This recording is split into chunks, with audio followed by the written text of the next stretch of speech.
सविस्तर आढावा महाराष्ट्र सुपरफास्ट। महाविकास आघाडीच्या आरोपांना उत्तर देण्यासाठी भाजपकडून पत्रकार परिषद। आयोगावरील टीकेला आम्ही उत्तर देत नाही, आशिष शेलार यांची प्रतिक्रिया। विरोधकांकडून फेक नरेटिव्हची बांधणी, जाती जातीमध्ये वितुष्ट निर्माण करण्याचा त्यांचा प्रयत्न असल्याची आशिष शेलार यांची टीका। तर मराठी आणि हिंदू मतदारच तुम्हाला दिसतात का, शेलार यांचा ठाकरे बंधूंना पलटवार। आशिष शेलार यांनी वाचली महाविकास आघाडी आमदारांच्या मतदारसंघामधल्या दुबार मतदारांची यादी। रोहित पवार यांच्या कर्जत जामखेडमध्ये फक्त लिंग आणि वय वेगळे असलेले एकाच नावाचे अनेक मतदार आहेत, तर जयंत पाटील, जितेंद्र आव्हाड, वरुण सरदेसाई यांच्या मतदारसंघामध्ये देखील दुबार मतदार। आशिष शेलार यांचा दावा। आशिष शेलार यांनी मुख्यमंत्री देवेंद्र फडणवीसांना महाराष्ट्राचा पप्पू ठरवलंय। शेलार यांचे प्रत्यारोप म्हणजे मतदार यादीमधल्या घोळाचा पुरावा। उद्धव ठाकरे यांचा शेलार यांच्या पत्रकार परिषदेवर हल्लाबोल।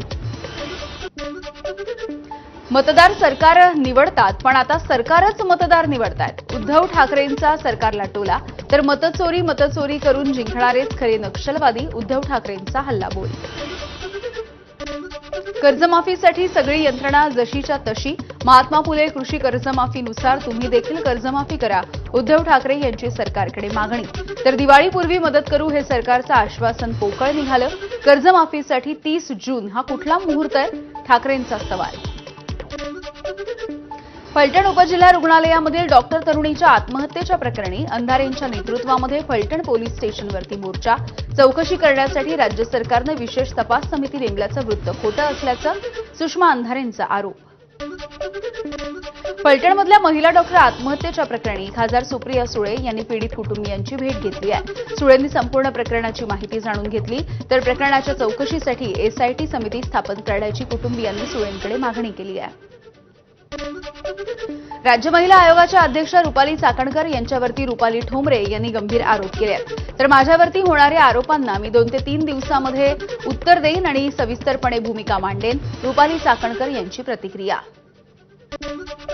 महिला डॉक्टर आत्महत्या प्रकरणाच्या निषेधार्थ बीडमध्ये आज बाह्य रुग्ण विभाग बंद आहे, तर मागण्या मान्य न झाल्यास उद्यापासून सगळ्याच सेवा बंद ठेवण्याचा इंडियन मेडिकल असोसिएशनच्या अध्यक्षांचा इशारा। फलटणमधल्या डॉक्टर आत्महत्या प्रकरणाच्या नंतर डॉक्टर संघटना आक्रमक झाल्या। मुंबईच्या नायर रुग्णालयामधल्या डॉक्टरांचा देखील आंदोलनामध्ये सहभाग आहे। अत्यावश्यक सेवा सोडून इतर सेवा बंद। महादेव मुंडे हत्या प्रकरणामध्ये सुप्रिया सुळेंची बीड शासकीय विश्रामगृहावरती ज्ञानेश्वरी मुंडेंसोबत चर्चा आणि भेट। आतापर्यंतच झालेल्या तपासाची त्यांनी सगळी माहिती जाणून घेतली आहे।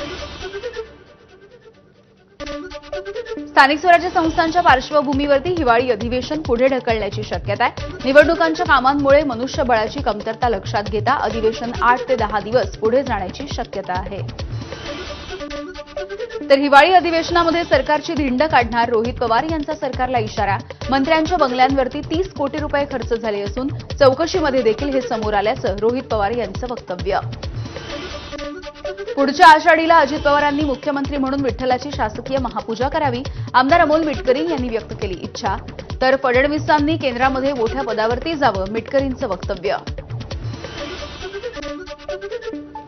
5 ब्ल्यू फ्लॅग समुद्र किनाऱ्यांसाठी 20 कोटीच्या निधीला प्रशासकीय मान्यता। दापोलीमधल्या लाडघर, गुहागर, श्रीवर्धन, नागाव आणि पर्णका या 5 किनारपट्ट्यांचा समावेश आहे। पर्यटन वाढीसाठी प्रशासनाचा निर्णय।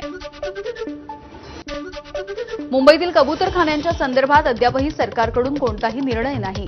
जुने कबूतरखाने सुरू करण्यासाठी जैन मुनी निलेश चंद्र हे उपोषणाला बसले आहेत। जैन धर्माचे मुनी हिंसेचं समर्थन करतायत। शंकराचार्य स्वामी प्रज्ञानानंद सरस्वती यांनी जैन मुनींचा समाचार घेतलाय आणि त्यांच्यावरती निशाणा साधलाय।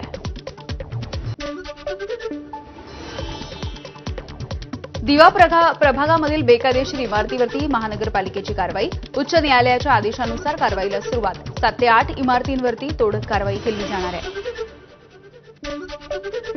मुंब्रा रेल्वे अपघाताच्या प्रकरणी 2 अभियंत्यांच्या विरोधामध्ये गुन्हा दाखल। 9 जूनला झालेल्या दुर्घटनेमध्ये 5 जणांचा मृत्यू झाला होता। या प्रकरणी 5 महिन्यांनी गुन्हा दाखल करण्यात आला आहे। पालघरच्या वाडामध्ये पावसामुळे भाताच्या पिकाचं प्रचंड नुकसान झालंय, मात्र सरकारकडून नुकसान भरपाई म्हणून अवघ्या ₹2.30 मदत करण्यात आली आहे। त्यामुळे शेतकऱ्यांना संताप व्यक्त केला। पालघरमध्ये खासदार हेमंत सावरा यांच्या वतीनं सांसद खेळ महोत्सवाचं आयोजन. भाजपचे प्रदेशाध्यक्ष रवींद्र चव्हाण यांच्या हस्ते महोत्सवाचं उद्घाटन. तर ग्रामीण भागामधल्या खेळाडूंच्या कलागुणांना वाव मिळण्यासाठी एक महत्त्वाचं पाऊल. पुण्यामधले जैन बोर्डिंग हे आजपासून पुन्हा एकदा सुरू होत आहे. जमीन विक्रीचा करार रद्द झाल्यामुळे बोर्डिंग सुरू करण्याचा मार्ग मोकळा. खासदार मुरलीधर मोहोळ आणि रवींद्र धंगेकर यांच्यामध्ये रंगला होता जैन बोर्डिंगच्या व्यवहाराचा वाद.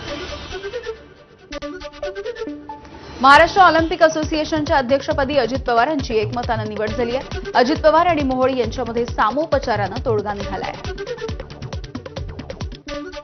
महिला डॉक्टर आत्महत्येच्या प्रकरणामध्ये आरोप सुरू असताना देखील रणजितसिंह नाईक निंबाळकर यांची आज सभा होणार आहे आणि संध्याकाळी 6 वाजता होणाऱ्या याच सभेच्या माध्यमातून निंबाळकर हे त्यांच्यावरती होत असणाऱ्या आरोपांना उत्तर देणार आहेत. पलटणमध्ये घडलेली घटना ही न शोभणारी आहे. महिला डॉक्टरच्या आत्महत्येवरती रामराजे नाईक निंबाळकर यांची प्रतिक्रिया.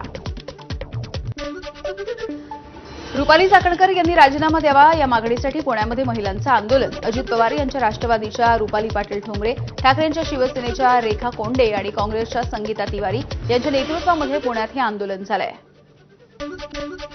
पुण्याच्या शिरूर तालुक्यामधल्या पिंपरखेडमध्ये बिबट्याच्या हल्ल्यामध्ये 13 वर्षाच्या चिमुकल्याचा मृत्यू झालाय. संतापलेल्या ग्रामस्थांनी वनविभागाची गाडी आणि कार्यालय पेटवलं तर रास्ता रोको आंदोलन देखील करण्यात आलं. पुण्याच्या कोरेगाव पार्कमधल्या अपघातामध्ये जखमी असणाऱ्या 3ऱ्या तरुणाचा देखील मृत्यू झालेला आहे. या रुग्णालयामध्ये उपचाराच्या दरम्यान कुशवंत टेकवाडी याचा मृत्यू झालेला आहे. कार मेट्रोच्या पिलरला धडकली आणि यामध्ये अपघात झाला होता. यामध्ये आतापर्यंत एकूण 3 जणांचा मृत्यू झाला आहे. कोल्हापूरच्या बाळूमामा देवस्थानच्या लिपिकांना अपहरण करून जीवे मारण्याची धमकी आली आहे. देवालय न्यासामधील इतिवृत्त बदलण्यासाठी अपहरण केल्याचं पोलिसांच्या चौकशीमधून समोर आलंय. या प्रकरणी देवस्थानाचे कार्याध्यक्ष आणि विश्वस्तांसह 3 जणांना अटक झाली तर 3 जण अद्यापही फरार. शाहूवाडीच्या गोळीवणे इथल्या दुहेरी हत्याकांडाचं गूढ उलगडलंय. बिबट्याच्या हल्ल्यामध्ये 2 जणांचा मृत्यू झाल्याचा बनाव होता. शाहूवाडी तालुक्यामधल्या सराईत गुन्हेगार विजय गुरवला अटक झाली आहे. लाकडी दांडके आणि दगडानं ठेचून ही हत्या झाली. राहुरी तालुक्यामधील कामधेनू असलेला सहकारी साखर कारखाना शेवटच्या घटका मोजतोय. हजारो कामगार आणि शेतकऱ्यांचं नुकसान होणार असल्यामुळे कारखान्याला वाचवण्यासाठी स्थानिक भूमिपुत्र सरसावले आहेत. उद्योजक विजय सेठी यांचं बालपण राहुरी साखर कारखान्याचे वैभव पाहण्यात गेलं. आता त्यांच्या कारखान्याची दुरावस्था बघता सेठींकडून तब्बल 1 कोटी रुपयांचा धनादेश कारखान्याच्या अध्यक्षांकडे सुपूर्द. तर साखर कारखाना आमची आई असून तिच्यावरती उपचार करण्यासाठी ही मदत नसून आमचं कर्तव्य असल्याचं सांगत विजय सेठी यांना अश्रू अनावर. राहुरी सहकारी साखर कारखाना मंडळाकडून 500 कोटी रुपयांच्या कर्जाचा बोजा हटवण्याचा प्रयत्न सुरू आहे. तर भूमिपुत्र उद्योजक विजय सेठी यांची मदत महत्त्वपूर्ण ठरणार असल्याची कारखान्याचे अध्यक्ष अरुण तनपुरे यांची प्रतिक्रिया.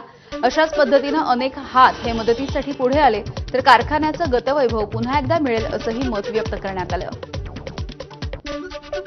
नंदुरबारमध्ये माजी मंत्री भाजपचे नेते विजयकुमार गावित यांना मोठा धक्का बसलाय. स्थानिक स्वराज्य संस्थांच्या निवडणुकीपूर्वी भाजपच्या शेकडो कार्यकर्त्यांचा शिंदेंच्या शिवसेनेमध्ये प्रवेश. महायुतीमध्येच होणाऱ्या फोडाफोडीमुळे राजकीय चर्चांना उधाण आलंय.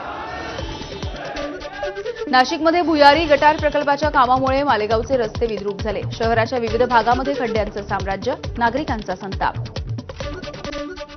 नाशिकच्या निफाडमध्ये गेल्या आठवड्यामध्ये झालेल्या अवकाळी पावसामुळे मिरची पिकावरती परिणाम झाला. मिरचीवरती कूज आणि कीड रोगाचा प्रादुर्भाव वाढलाय. त्यामुळे उत्पादनाच्या खर्चामध्ये वाढ होतीये. हा खर्च वसूल होईल की नाही असा मोठा प्रश्न शेतकऱ्याला भेडसावतोय. मंत्री गिरीश महाजन, माजी केंद्रीय राज्यमंत्री भारती पवार, नाशिकचे जिल्हाधिकारी यांनी दिंडोरी तालुक्यामध्ये जाऊन द्राक्ष बागेची पाहणी केली आहे. मदत तात्काळ मिळावी यासाठी जिल्हा प्रशासन प्रयत्नशील असल्याची जिल्हाधिकाऱ्यांची माहिती. आणि यानंतर